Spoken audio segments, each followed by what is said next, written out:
Nos cellules baignent dans ce qu'on appelle le liquide interstitiel. Ce liquide permet en fait de leur apporter des nutriments, de l'oxygène, des acides aminés, des hormones. Ça permet aussi d'évacuer les déchets. Ce liquide, c'est en fait le compartiment extracellulaire qu'on va opposer au comportement intracellulaire à l'intérieur de la cellule. La cellule en elle-même, elle est entourée d'une enveloppe, l'enveloppe plasmique. Et cette enveloppe, elle est censée être étanche. En fait, elle permet de maintenir un petit peu les organites à l'intérieur de la cellule, d'éviter que certaines choses ne rentrent ou ne sortent. La membrane, en fait, elle est constituée d'une bicouche lipidique, c'est-à-dire qu'en gros, c'est deux couches de molécules de gras qui se font face et qui rendent la surface étanche. Alors étanche presque, parce que si c'était parfaitement étanche, on ne pourrait pas avoir d'entrée d'oxygène, de nutriments et de sortie de déchets. Donc en fait, la membrane est capable de laisser passer certaines choses. On parle donc de semi-perméabilité ou de perméabilité sélective. Pour te faire une petite idée de la perméabilité sélective, imagine quand tu te fais des pâtes. Quand tu vas égoutter tes pâtes, finalement, tu vas mettre ça dans la passoire, ton eau va passer, mais pas les pâtes, pas le riz, pas machin. En fait, c'est une forme de semi-perméabilité puisqu'une partie peut passer et l'autre non. Eh bien, c'est un petit peu la même chose pour la membrane cellulaire. Elle va laisser passer certains éléments, soit parce qu'ils sont suffisamment petits, soit parce qu'ils correspondent aux portes d'entrée, que ce soit vers l'intérieur de la cellule ou vers l'extérieur. Mais du coup, comment ça fonctionne en fait les échanges entre les deux milieux, intracellulaire et extracellulaire?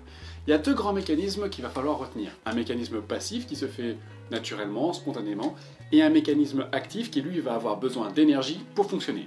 Le mécanisme passif, il va fonctionner de plusieurs façons. D'abord par filtration. En fait, la filtration, c'est quand tu as deux milieux différents, un qui a une pression supérieure à l'autre, et bien naturellement, les éléments du milieu où il y a le plus de pression, on dit qu'il y a un gradient de pression supérieur, ils vont migrer vers le côté où il y a moins de pression. C'est d'ailleurs comme ça, grâce à la pression hydrostatique, que les nutriments sortent des capillaires sanguins pour migrer vers les organes. Donc en fait, c'est la pression qui va tout simplement pousser les molécules d'un milieu vers l'autre. Un autre mécanisme passif, ça va en fait être la diffusion. Et la diffusion, c'est quoi? Tu as deux milieux différents, séparés par une membrane semi-perméable, donc qui laisse passer certains éléments. L'un des compartiments est beaucoup plus concentré, donc possède beaucoup plus de molécules que l'autre. La diffusion, eh ben c'est spontané, et les éléments vont migrer du côté où il y a le plus, où ils sont le plus concentrés, où ils sont le plus nombreux, vers le milieu le moins concentré. Ça se fait naturellement, ça se fait passivement, mais lentement. Alors pour ça, il va y avoir plusieurs façons de faire. D'abord, ça va se faire à travers la bicouche lipidique. Certaines molécules arrivent à se faufiler, à passer. Pour te représenter un petit peu comment ça pourrait faire, imagine-toi en fin de soirée en boîte, t'es là, tu vas aller récupérer ton vestiaire. Tu galères, il y a du monde, faut te faufiler, faut pousser, faut aller chercher, mais finalement t'y arrives. Et bien c'est un peu la même chose. Certaines molécules, ça va être le cas de l'oxygène, du CO2, des vitamines liposolubles, c'est ce qu'on appelle la diffusion simple. Sauf que si ça fonctionne pour certaines molécules et assez petites, pour les plus grosses, c'est impossible. Donc en fait, ce qu'elles vont devoir faire, les grosses molécules, comme le sucre par exemple, ça va être d'emprunter des tunnels. Ces tunnels, ce sont en fait des canaux protéiques, c'est des grosses protéines creuses au milieu, c'est vraiment des tunnels, qui sont présentes un peu partout à la surface de la cellule, donc sur la membrane, elles traversent la membrane, et ça permet en fait de faire passer tout simplement les grosses molécules. C'est ce qu'on va appeler la diffusion facilitée par canaux protéiques. Un troisième mécanisme de diffusion, ça va être l'osmose. Juste avant d'expliquer ce que c'est que l'osmose, il faut comprendre ce que c'est que l'osmolarité. Alors qu'est-ce que c'est que l'osmolarité? C'est en fait la quantité de matière, quantité de molécules qu'il y a dans un volume donné. Donc en gros, tu prends un volume, tu prends un litre par exemple, et tu comptes combien il y a de molécules dedans. Et cette quantité de molécules, c'est ce qu'on va appeler des osmoles. Donc en fait, quand on va venir calculer, l'unité, ça va être tant d'osmoles par litre. Dans le cadre du corps humain, on parle surtout de milliosmoles par litre. Et en général, quand on se réfère au plasma sanguin, c'est-à-dire le sang moins les globules rouges, moins les globules blancs, moins les plaquettes, eh ben on va tomber sur une osmolarité qui varie entre 280 et 300 milliosmoles par litre. Donc revenons un petit peu à ce que c'est que l'osmolarité. On a vu que la diffusion simple et la diffusion facilitée par canaux protéiques concernaient un peu toutes les molécules, tous les éléments qu'il pouvait y avoir. Dans le cadre de l'osmolarité, ça concerne l'eau, et principalement la capacité qu'a l'eau à changer de compartiment, de l'intracellulaire à extracellulaire, ou inversement. Donc le phénomène d'osmose, en fait, qu'est-ce que c'est? Je vais avoir toujours mes deux compartiments, l'un très concentré, l'autre un peu moins concentré, séparés toujours par une membrane semi-perméable, donc qui va laisser passer certains éléments. admettons qu'elle laisse passer un petit peu tout cette membrane. Et ben, naturellement, lentement mais sûrement, ce qui va se passer, c'est que les molécules du milieu le plus concentré vont migrer vers le milieu le moins concentré, et qu'il va y avoir de l'eau qui va diffuser vers le milieu le plus concentré, afin de diluer, si vous voulez, en fait, le milieu le plus concentré, pour pouvoir rééquilibrer les concentrations des deux côtés. Donc jusque là, ça va, ça revient vraiment à ce qu'on disait juste avant, ça change pas grand-chose. Le problème, c'est que des fois, la membrane semi-perméable, elle ne va laisser passer que de l'eau. Et alors, qu'est-ce qui se passe? J'ai mon côté le plus concentré, j'ai mon côté le moins concentré. L'eau va sortir du milieu le moins concentré pour aller vers le milieu le plus concentré, toujours pour diluer le milieu le moins concentré pour revenir à un équilibre des deux concentrations entre les deux milieux. Mais ce qui se passe, c'est que ça va vider un côté pour en surcharger un autre. Ouais, déjà, tu sens qu'il commence à y avoir un problème là.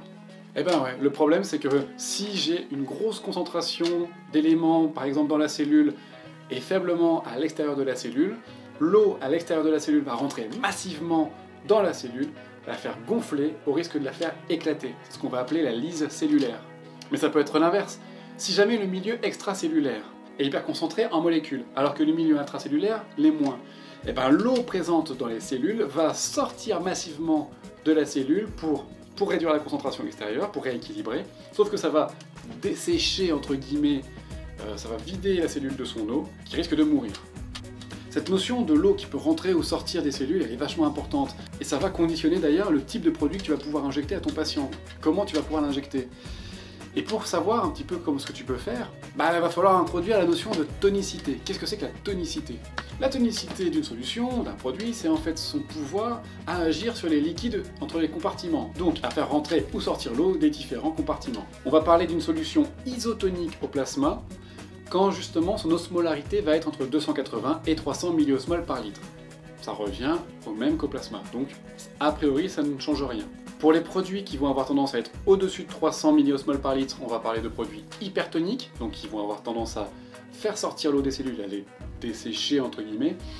Et pour les produits qui vont être en dessous de 280 milliosmoles par litre, ça va être des produits hypotoniques qui vont avoir tendance à faire rentrer massivement l'eau dans les cellules, donc les faire gonfler et éclater.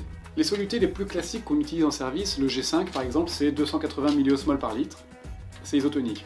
Le sérum Phi à 0,9%, c'est quelque chose comme 310 milliosmoles par litre, ça reste dans l'isotonique, ok? Par contre, quand tu vas commencer à utiliser du glucidion, là tu vas passer sur quelque chose qui a presque 500 milliosmoles par litre, là tu es dans l'hypertonique. Et quand tu commences à passer du G30, carrément, là tu es à 1600-1700 milliosmoles par litre, tu es clairement hypertonique, tu risques de flinguer ton patient si tu ne pas super. A l'inverse, l'eau PPI, l'eau pour préparation injectable, c'est 0 milliosmoles par litre. Forcément, c'est de l'eau pure. Donc là, c'est hypotonique, et c'est pour ça qu'elle ne sert qu'à diluer un produit, jamais injecter directement. Du coup, comment tu fais pour savoir un petit peu si tu peux injecter tel ou tel produit? Tu vas regarder sur les flacons, sur les bouteilles, tout ça, tu vas avoir sur ton étiquette l'osmolarité qui va être indiquée. En fonction de la valeur de l'osmolarité, tu vas savoir s'il faut diluer, beaucoup diluer, si tu peux passer sur une voie périphérique ou si tu es obligé de passer en centrale. En règle générale, quand on passe en périphérique, on va s'arrêter jusqu'à 700 milliosmoles par litre. C'est déjà pas mal. Le risque qu'il y a, c'est de flinguer tes cellules, c'est de flinguer tes veines. Donc c'est hyper douloureux pour le patient. Après, tu peux plus faire passer de produit, il faut le temps de récupérer. Donc en gros, tout ce qui est au-delà, ça va passer sur des vaisseaux de gros calibre, on dit tout simplement en centrale. Des jugulaires, des fémorales, un pack, etc. Pour tout ce qui est les produits sous-cutanés ou intramusculaires, là on va vraiment viser le plus possible entre 280 et 300 milliosmoles par litre. Le but du jeu étant d'éviter que ça ne nécrose les tissus. Principalement dû au fait que comme c'est pas dans un vaisseau, ça diffuse un petit peu moins vite que directement dans une veine. Donc voilà, là tout ça c'était les transports passifs à travers la membrane. Donc tout ça, ça se fait naturellement, lentement. Mais il existe aussi les transports actifs qui eux vont avoir besoin d'énergie. Les transports actifs, c'est en fait... Voilà, donc c'est terminé pour aujourd'hui, j'espère que j'ai été clair, j'ai pas été trop rapide, je sais que c'est quelque chose d'un petit peu particulier, mais il faut vraiment comprendre comment ça fonctionne pour savoir par la suite quel type de produit on peut injecter, comment l'injecter et surtout comment faire pour ne pas flinguer le capital veineux de son patient, voire même son patient. Je profite de cette vidéo pour remercier Charles Boisdin, qui est graphiste, qui a vraiment fait un super boulot. Vous avez peut-être remarqué que la bannière et la photo de profil ont changé récemment. C'est grâce à lui, merci pour sa patience, merci pour son super boulot. Je vous invite un peu à aller voir sa chaîne. Ça parle de bande dessinée, ça parle de dessin humoristique et ça parle de frites. Donc allez jeter un œil, vraiment vous allez passer un super moment. En attendant, on se retrouve rapidement pour la suite de la vidéo. Je te souhaite bon courage pour le taf, à bientôt, ciao.